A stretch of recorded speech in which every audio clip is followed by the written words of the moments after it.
Hello friends, I'm Wayne Sheriff, and I'm here to talk to you about something very serious. Now this of course is for Americans. And I am an American who wants America back. I'm not rich. I am building my own business. I do not want something from nothing. I do not blame other people for anything that has happened to me. And I want the America back where it is okay to succeed. It is okay to have dreams to move ahead. It is okay to know that if you work hard and work to achieve your dreams, that somebody isn't going to try to steal it from you before you even have a chance to realize you have it. I do not want to be France or worse, okay? Sorry for any French people, but you know exactly what I'm talking about. Socialism and communism have killed Europe, and I do not want America to be part of that game plan. This is about an election coming up in November. All right, we have candidates. It doesn't matter to me who the candidates are. I want to just deal with reality. We have leadership in America that doesn't take responsibility for anything. According to the current leadership, everything is somebody else's fault. And then the leadership will stand up there and absolutely lie on a daily basis with a smile on their face, nonetheless, that they aren't going to take any more taxes from you, that you're going to have everything you want, that the government is just going to hand you money, and that it is okay to succeed, except if you succeed and get rich, and then it's not okay to succeed. Well, wake up, this is America. Part of people succeeding and getting rich happens to be that when they build a business and make more money, they bring value to lots and lots of other people, all right? In America, we don't need the government to take money from other people to give it to others, because the rich in America give away more of their money than the rich in any other countries of the world, period. By far and away. We do not need government to tell us what to do with our money. Oh, by the way, for those of you who think the government is actually going to write you a bigger check, you need to freaking wake up. If you think that any of these rich people that are in the government right now, and they are, including the president, are writing bills that will take money from them and give it to you, you are, I don't know, there's only one word for you: stupid. Stupid or blind, okay? It isn't going to happen. Government does not take money from other people and give it to the poor people. That's been proven in Europe, okay? They give it to the government and they throw it away and they go bankrupt like our government is, okay? That's why America's system was not built that way. America's system is a system of opportunity. I was not born in a rich family. I was born in a family where my dad had to work 2 jobs just to own the home, and he was nearly foreclosed on this home. This home had 900 square feet in it, and there were 9 of us living in it. But my father never taught me to blame everybody else for where he was. He just worked on giving me the dream to create a vision to create opportunity for others, and that's the dream I'm working on. Only right now, the America I know where that's possible is going away, and it's going away fast, because I'm not afraid to say it. We have a socialist communist who is the president, and because the news and even the opponents are afraid to say it, I'm not. That's a fact. You just look at what this man has been part of as he grew to the position he is. His mentors are all Marxist communists, and they do not deny it. Matter of fact, they insist that they are, okay? The words that he uses in his campaign right now, those Marxists and communists tell you that those are Marxist and communist phrases. The conservatives don't have to make up those characterizations. The Marxist communists made them up for you, all right? Wake up, America, wake up. Do you want to be the next Russia? Do you want to be right now we're working our way toward being France, and it doesn't stop there with people like the current leadership. They want to steal from you and end any dream you have. They want you, if you are poor, to remain poor. If you are rich and not part of their club, they want you to go back to being the poor. That is how these people work.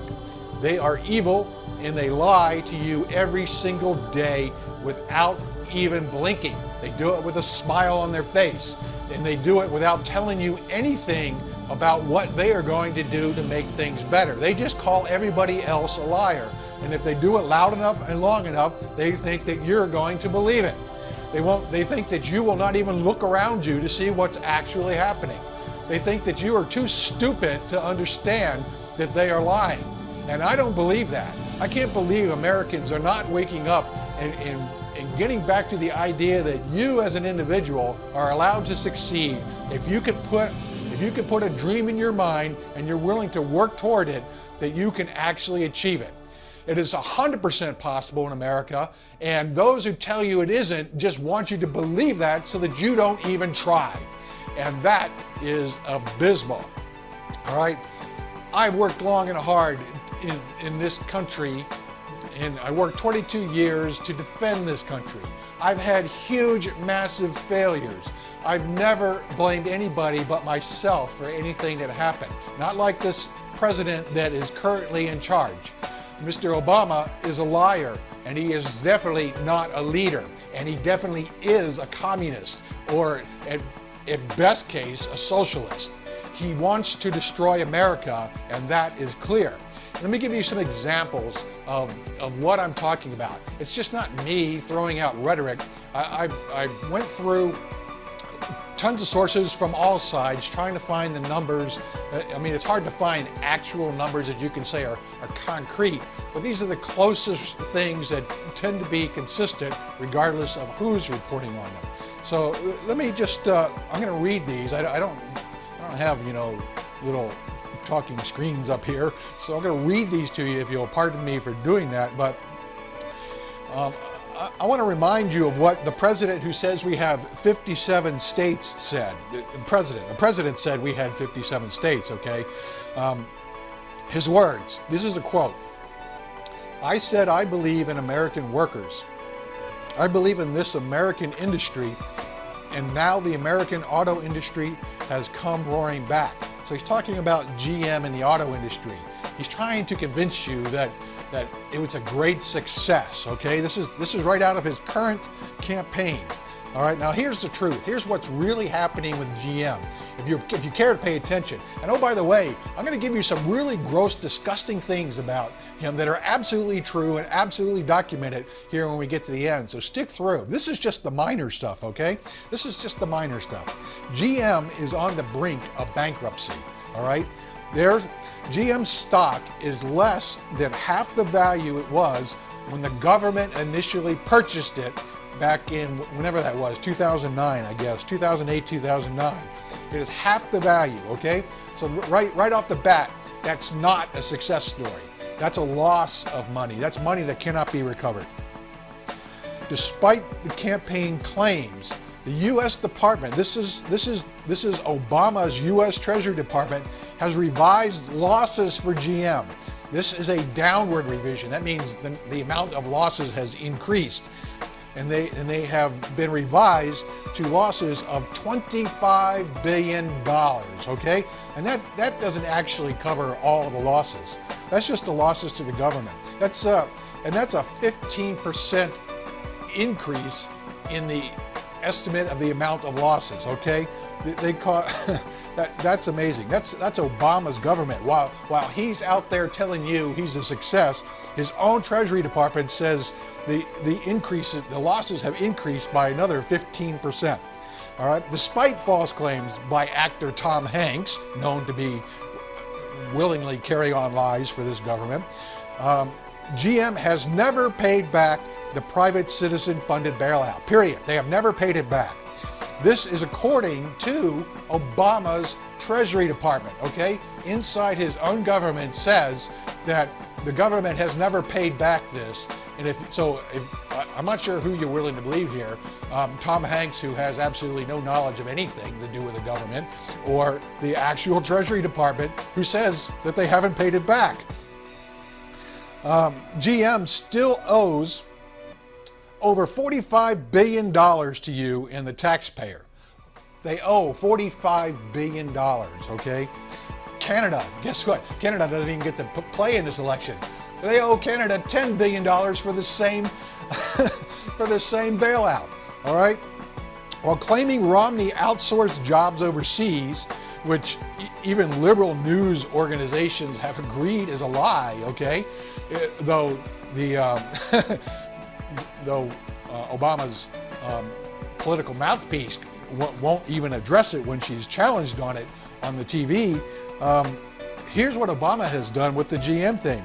He funded foreign plants. Now this isn't like 2 years after Obama left office. This happened like this supposedly happened with the Bain Capital thing. Obama's government, while he is the president, has funded foreign plants for GM in China and Europe, okay? China and Europe. The increases in manufacturing capacity Obama refers to, so he talks about GM increasing capacity. These increases were generated by creating jobs in China, okay? Not in the US, but in China. In Europe, it's a story similar to the Chevy Volt. You know how good of a car that is. Chevy Volt has never, ever achieved its sales goal, not even close. It's the car that no one wants, and the government wants you to buy it. They've done the same thing in Europe. GM continues to push Opels and a car named, I don't know how to pronounce it, Vohal, I guess is the right way, I don't know. But the total losses in Europe are $17 billion since 1999. In 2012, the first half of 2012, the losses are $617 million. So this is the success story that Obama is standing right now, as I do this, at the Democratic convention, telling you what a great success story GM is. There were no jobs created in the US, not a single one. In fact, the jobs,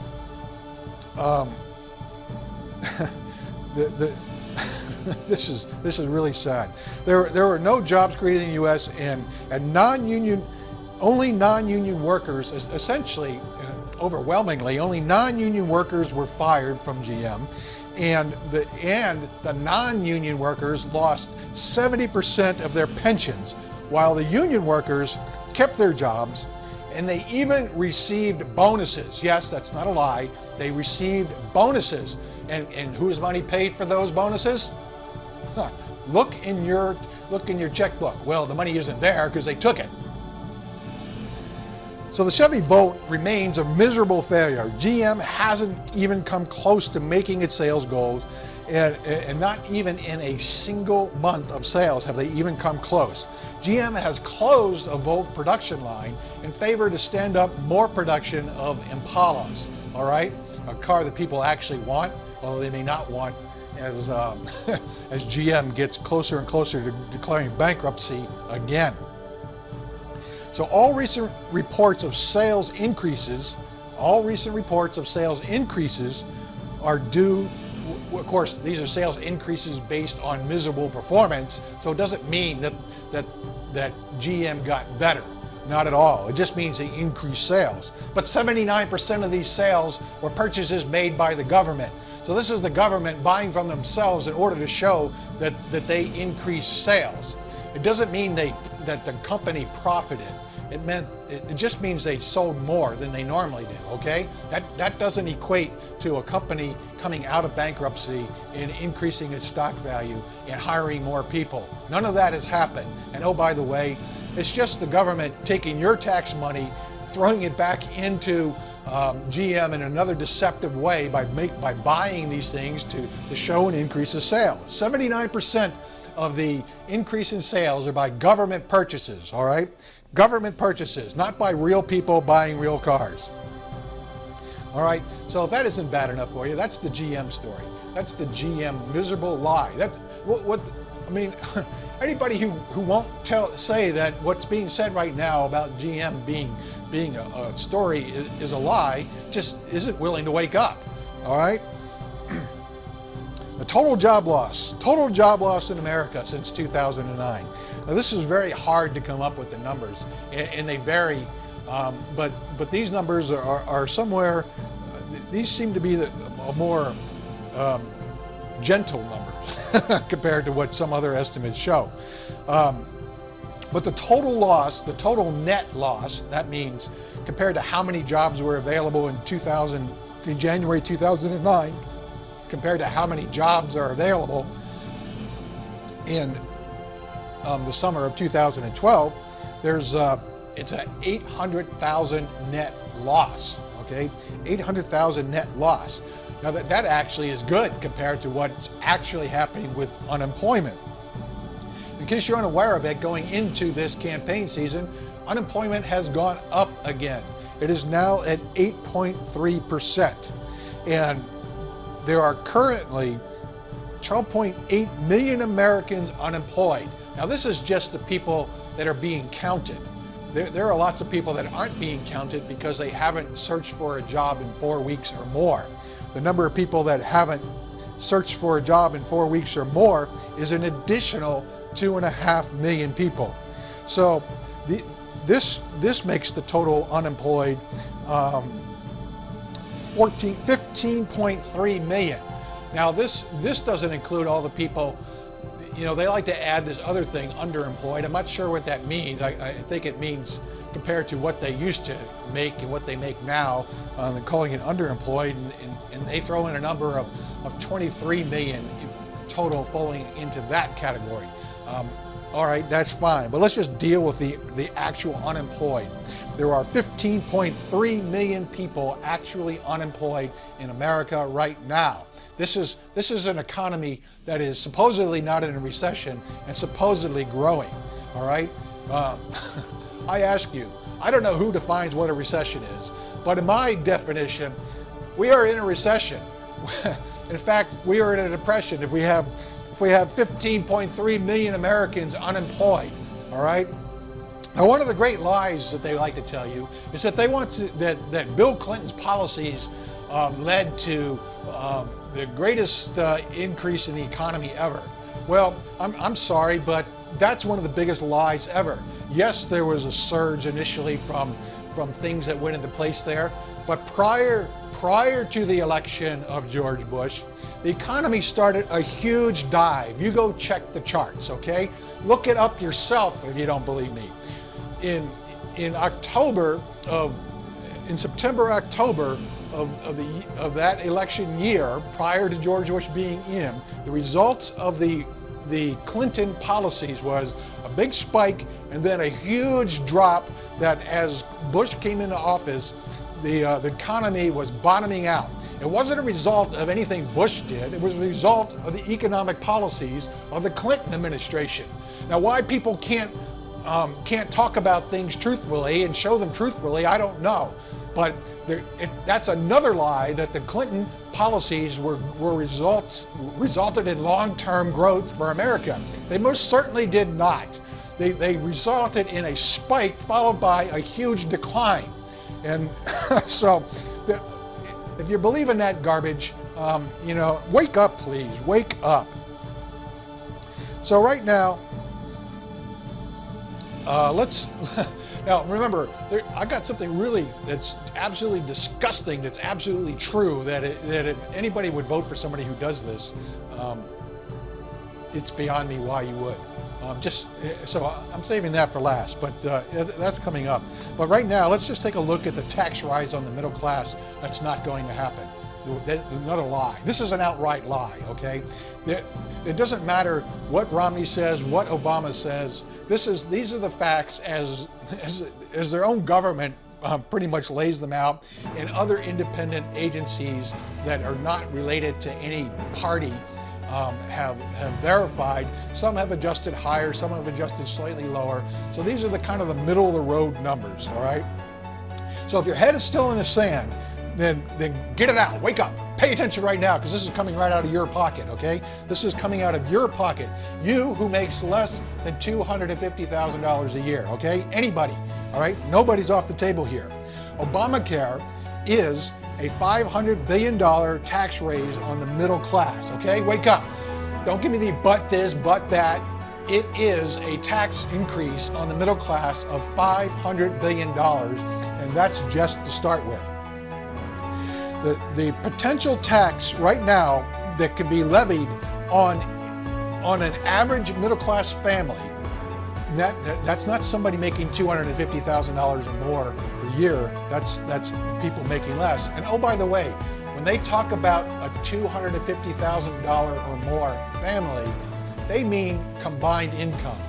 So if you as an individual make $125,000 and your spouse as an individual makes $125,000, then your combined income is $250,000, and you are the target of the tax of the, well, actually everybody's a target, but you are the target of the tax speak that goes on by Obama, okay? Do you get that? Obamacare will easily cost families making less than $250,000 a year as much as $50,000 a year right out of their pockets. This is the tax on a $50,000 a year family. I'm sorry. The tax on a $50,000 a year family can easily be $20,000 a year under Obamacare. Easily. All right? And this doesn't mean everybody. This is the people that have more medical costs than others, but bottom line is that if you're making $50,000 a year, then you under the current rules of Obamacare could have to pay as much as $20,000 additional tax. That's just the Obamacare tax, okay? In 2013, okay, notice this happens after the election. Pretty cool, huh? Pretty sneaky. So none of these things occur during the election so that the socialist can stand up there and lie and have you like believe him, because you won't fact check anything he does. But 2013 alone, Obamacare will cost a middle class family a minimum, okay? This is the minimum. This is the smallest amount that a middle class family under $250,000 combined family income will have to pay. A 10% increase in federal taxes. So this is in 2013. That's like, right around the corner here. 2013, if Obamacare is allowed to stand, your taxes minimum, okay, is 10%. Now, some of you, it'll be much, much more than that. Other tax increases, not including Obamacare, okay, on the middle class, people making combined incomes less than $250,000. All right, deductions will be removed. All right, many deductions will be removed. So some of you that think you're not affected by this, when those deductions removed, you now become combined income of $250,000. All right, this affects.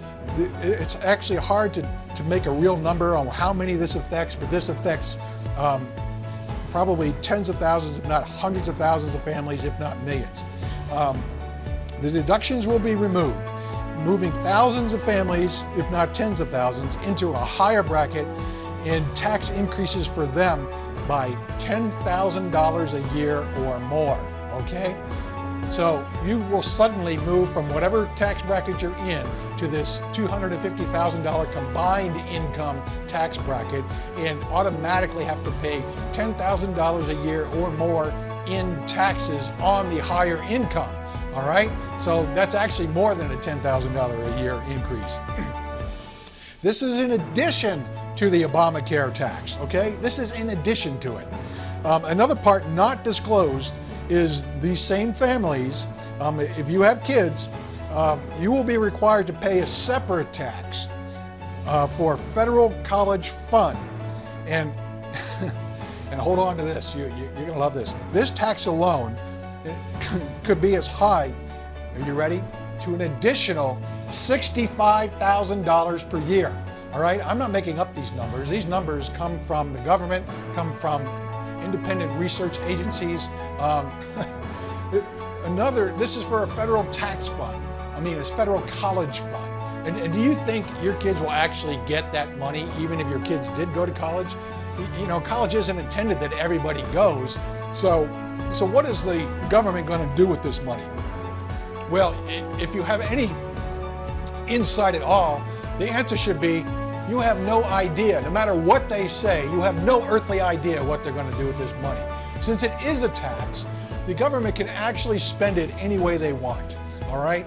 There's no guarantee that you get the money back, just like in Medicare, just like in Social Security. Those are taxes. There is no guarantee you ever see any of that money yourself that you paid into it, all right? So now, as I promised, here's one of the grossest, most disgusting things. And maybe you won't even want to listen to this. Maybe you're afraid to. But I'm gonna lay this out, all right? In many states, there's an abortion procedure done when the kids are in their final trimester, where they give the mother drugs to cause contractions that most of the time kill the baby as it's being forced out of the mother's womb.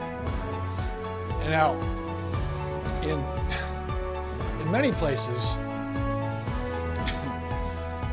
and in Illinois in particular, because this relates to Obama and what he approved, the doctors would take the baby out, and if it was alive, which many of the babies were alive, they were not given any medical care to treat them. They were taken to a room with soiled clothing and stuff, sat on a table and left to die. All right, that's not an exaggeration. That's a fact. Okay, you can go look it up if you choose to, and you won't be able to prove me wrong. That is what they did. They were left there to die, and they were alive. There are, in fact, adults alive today that survived this procedure in states where they didn't set babies aside just to die after they were born alive from this so-called abortion procedure. Now, federal law does not allow for this. The language actually says the baby should be taken care of if it's alive. However, in some states, there was no law making this happen. Illinois was one of them, when State Senator Barak Obama was a state senator. Now, you can go check the Illinois record yourself. Obama almost never participated in the actual legislative process. He was an absentee senator. He was never there when the process was taking place. He showed up on the floor of the Senate whenever it was his turn to be able to give a speech, because he loved to hear himself talk. One of the things he was against was giving these babies any medical care when they were actually born alive as a result of this procedure. Now, there's almost no anti-life organization that actually supported not giving these living babies care if they happen to be born alive. But Obama did, not once, not twice, not 3 times, but 4 times. He stood up and opposed the law in Illinois stating that the doctor should have to provide appropriate medical care to these living babies. And if they died, then they would be treated as a real human death. If they lived, well, then they would be put up for adoption and be taken care of and have a real life, because they have the same right to life that anybody else does that's born alive. But Obama said no. Now, he claimed it was because the language from the federal law didn't exist in the state law. But in fact, the facts show that the language from the federal law was word for word added to the state law, and Obama still voted against it at that point. All right? That's the man that people are saying is, some great savior. That's the man that people are afraid to call a liar. All right? That's not the America I live in. Americans are here because they wanted opportunity. That's how we got here to begin with. We got here because we didn't want government dictating our lives. We wanted government to defend us and to ensure enable our safety and prosperity, which meant providing free commerce throughout America without overregulation and overburden from the government, all right? And that's how we became great. That's how our economy from the late 1700s and onwards grew at a rate that no other economy in the world ever even came close to matching, particularly socialist and communist economies. Excuse me. You cannot name a single socialist or communist economy in this world that has been successful and does not support a massive amount of lower middle class and poor people. All right, it doesn't exist. Even countries like Switzerland have started opening up their commerce because one of the effects it had there is people have gotten too old, and everybody's old. There's nobody replacing the senior people, and it's a result of socialist policies. All right, policies preventing birth, so-called birth control. That's in somebody's distorted view makes women safer. If you think Planned Parenthood is about making women healthier, you're a dreamer, okay? You know nothing about their history. You've never read anything about them. You've only listened to the mouthpieces on TV. And you need to stop that. Margaret Sanger is a genocide individual. She started Planned Parenthood. She supported the Nazi genocide experiments. She wrote papers, and she talks about how she wants to knock off the poor in her own autobiography, okay? In her own words. So just read it, okay? Don't believe me. Read Margaret Sanger's autobiography and figure it out for yourself. All right, but that's not the point. America is about opportunity. It's about anybody who can plant that seed in their head and can build the path to do it, however long it takes. It's not about getting rich overnight. It's not about any of that. It's about having a plan to be able to add value to other people and taking it forth and making it happen. And those people that truly add the most value ultimately become the so-called rich, the successful. That's how you become successful in America, by adding value to other people. They make money, they help other people solve their problems, they take extra money, they give it to nonprofits that are truly doing worthwhile jobs to help other people, and America prospers that way. Not by being a socialist communist nation, not by taxing people the way I just described here, not by having a president who will stand up there and lie to you day in and day out without giving it a second thought. All right? It doesn't matter to me who's running against him. All right? In West Virginia, in the primaries, the Democratic primaries in West Virginia, 40% of the Democrats voted for an inmate in a Texas prison. All right? They don't even know who this person was, but that's the statement they made on Obama in West Virginia, a state that voted for him in 2008. All right? 40% of the people voted for an inmate in Texas to be the presidential nominee over Obama. And quite honestly, if the election came down to Obama and that inmate, I'd vote for the inmate, because I can't stand this anymore. I've had enough. I've had all I can take. I hate people that succeed being called failures, that the idea being spread amongst our children that success is bad. That is an abomination, okay? That is not America. And I hate the fact that an individual that has such an utter disrespect for human life is actually in office. I'm not talking about, the case that's maintained that for real medical reasons and rapes and stuff like that possibly abortion is necessary. I'm not saying that it is, but what Obama is for, it goes beyond that. There is no sanctity of life in a child with Obama. He will kill a baby that is born alive without a second thought. That is disgusting. All right? So, you do what you think is right, but I suggest you do a little research on your own and quit accepting everything this man tells you. This man lies, all right? This man lies left and right.